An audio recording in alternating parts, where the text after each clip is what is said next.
The 5 Olympic rings are used to represent the 5 continents of the world: Africa, the Americas, Asia, Europe and Oceania. The Celts have played in all of these locations at least once. This latest podcast tells the stories of the boys' first visits to these places. Of course, the first continent in which Celtic played was Europe. The club's playing experiences began in Glasgow's East End in May 1888 with a 5-2 win over the side that would become their great rivals, Rangers. However, football was not simply a Scottish affair. Celtic's first experience of this involved English team Mitchell St George's, who came to Celtic Park on Hogmanay 1888 and lost 7-1. By the following February, Celtic were ready to play outside of Scotland. They went to the Oval in London, now more famous as a cricket venue, and lost 3-1 to Corinthians.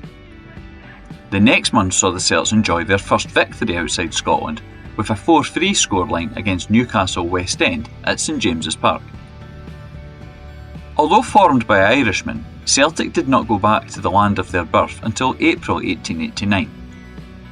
On that occasion, the boys twice played in Belfast, beating Distillery and then United Belfast. For the first 16 years of playing existence, the Celts had stayed in Scotland, England and Ireland. There would be no Welsh experience until the 1990s when Celtic beat Intercabletel in the UEFA Cup. 1904 saw the boys' first continental European tour.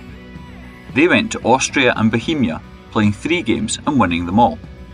In subsequent years, Celtic again looked out their passports, also going to places such as France, Germany, Hungary and elsewhere, including in the lead-up to the World War I. Since the early days, European football has changed beyond all recognition and become a central part of the club's existence. Instead of travelling by boat for weeks-long tournaments, air travel has allowed the development of continent-wide competitions, most famously that brought Celtic glory in 1967. In terms of the Americas, Celtic made the first such journey in 1931. At the end of the 1930-31 season, the boys travelled to USA and Canada for a 13-match tour. They took with them a very special guest, the Scottish Cup. It proved to be a memorable, controversial and often tragic trip. Celtic won 10 of the matches and had different first club experiences, including playing in Detroit under floodlights, almost 3 decades before these would be installed at Celtic Park. However, there were also various games that involved violence, broken jaws, sendings off and even a police escort to safely escape one ground. There was also tragedy later in 1931, with John Thomson dying on the pitch and Peter Scarfe being diagnosed with tuberculosis, which would kill him. Since then, Celtic have returned to North America on numerous occasions for tours and one-off friendly fixtures. Geographers, though, would state that the Americas is not one but 2 continents, splitting it into North and South. Even in this case, the Celts have still made appearances in both parts. The club's first South American visit is notorious in Celtic history. In 1967, the boys of course celebrated winning the European Cup. This victory gave them entry to that season's Intercontinental Cup, which paired the top teams in Europe and the Americas. Celtic faced Racing Club of Argentina and enjoyed a 1-0 win at Hampden. But the South Americans' on-pitch violence gave just a hint of what was to come. The return leg was another brutal affair and ended 2-1 to the home side, meaning a deciding tie was needed in the days before away goals were used. For this third game, FIFA decreed that it would take place in Montevideo in Uruguay. It proved to be a farce. Celtic lost 1-0, but the main story was the on-pitch fighting that saw 6 sendings off, including 4 for Celtic, although Bertie Auld refused to leave the pitch. Celtic have also played in Central America, under much less controversial circumstances. In 1968, the boys' overseas tour included a match at the world-famous Azteca Stadium in Mexico City. The Celts struggled in the stifling heat and fell to a 3-2 defeat. The next continent to be crossed off Celtic's destination list was Asia. In 1977, the boys travelled to Singapore following a very successful season where they finished as League and Scottish Cup holders. The purpose of the journey was to play in the World of Soccer Cup, firstly held in Singapore. Playing in the Singapore National Stadium, Celtic enjoyed a comfortable 5-0 win over a Singapore 11, watched by a huge crowd who were excited by the chance to see the European visitors. The next match was much more challenging, and the Hoops lost 3-1 to Red Star Belgrade. Bobby Lennox scored a late penalty, which was little more than a consolation. In reality, the whole tour had been overshadowed by Kenny Dalglish refusing to travel, with a move to Liverpool seeming to be on the cards. Since then, Celtic have had other Asian links. There have been further matches played in places such as Japan, and various iconic Asian players have starred for the Celts, including Shunsuke Nakamura, Kyogo Furuhashi and Daizan Maeda. Also, in 1979, the Chinese national team were defeated 6-1 at Celtic Park by the Bhoys. Celtic's 1977 travels did not just include Asia, it involved Oceania too.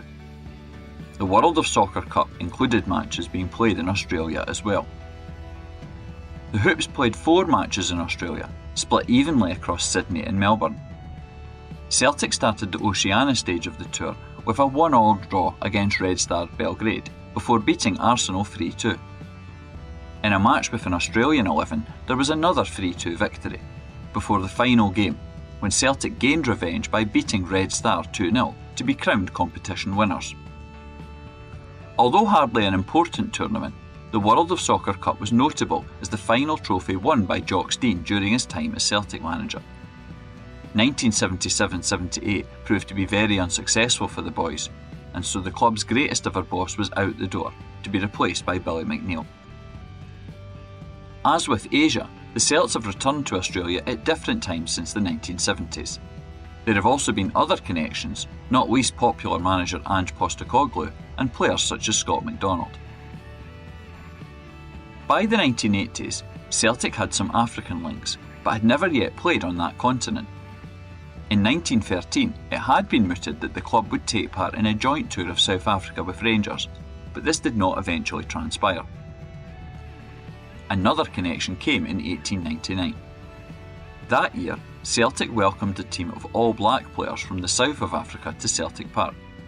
That was one stage of a British tour that featured other games in Scotland and numerous examples of racism and ridicule in newspapers towards the visitors. Finally, in 1981, Celtic arranged a fixture in Africa.